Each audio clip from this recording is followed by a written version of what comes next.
Ready. નમસ્કાર મિત્રો, હું છું હિતેશ ઠાકર આપનો દરેકને મકર સંક્રાંતિની શુભકામના। આજે ઉત્તરાયણના દિવસે મને આ ત્રણ ફકીર કહો તો ફકીર, આવારા કહો તો આવારા, જે કહે એ મળ્યા છે। હવે એ લોકોની પાસેથી જ જાણીએ કે એ લોકો પહેલાં શું કરે। પહેલાં તમે શું કરતા હતા?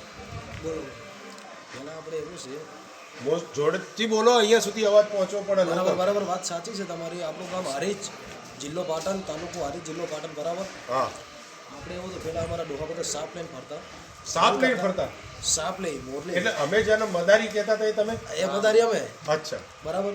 પેલા ખેલ કરતા, રૂપિયામાંથી 2 રૂપિયો કરતા, બરાબર। હા, મનોરંજન, બધી પબ્લિકને મનોરંજન। પહેલાં અમારે ઘેર ઘેર કોઈ જવું નહોતો પડતો। એક સોસાયટી હોય, બરાબર, સોસાયટીની એક ચોતરો આવી સારી વ્યવસ્થિત જગ્યા હોય, ત્યાં એક ખેલ કરીએ એટલે બધા પબ્લિક, છોકરા છોકરી બધા જોવા આવે।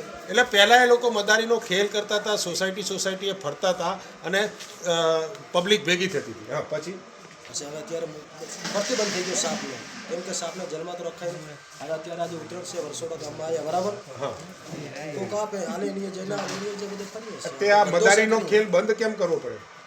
મદારીનો ખેલ સરકારે એના બંધ માટે કર્યો ને આપણે। મદારીનો ખેલ એના માટે જ બંધ કરવો પડ્યો કે અત્યારે સાહેબ સરકારને દરેકને ખબર પડવી જોઈએ, બરાબર। અમે પણ સરકારનો અત્યારે સમય જોઈને અમે સાવધાન થઈ ગયા, બરાબર। સાપ રાખવો એક પ્રતિબંધ છે।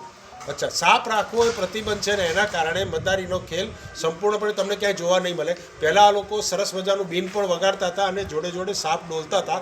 લોકોએ અમારા જમાનામાં અમે જોતા હતા, અત્યારે સરકારે બંધ કર્યું છે એટલે આ લોકો બંધ કર્યું છે। તો હવે તમારું ગુજરાન કઈ રીતે ચાલે? ગુજરાતની એક જ વખત વસ્તુ કે જે વખતે અમને સિઝન મળે છે એ વખતે મજૂરી કરવાની છે। આવા તહેવારો આવશે તો અમે લોકો માગવા જતા હોઈએ। અને તમારો આ ડ્રેસ છે કાયમનો રાખો છો? કાયમ એ લોકોની એક ખાસિયત છે કે એ લોકોએ ડ્રેસ હજુ સુધી એનો એ રાખ્યો છે, એ એના ઉપર તો અડેલા છીએ। દરેક કલાકાર છે, આ લોકો પણ એક જાતના કલાકાર જ હતા જે બીન વગાડતા હતા। પરંતુ ઘણી વખત સર્કસમાં ઘણા પ્રાણીઓને રાખવાની બંદી ફરમાઈ દીધી। હવે તો તમે ઘરની અંદર પોપટ રાખો એ પણ ગુનો છે।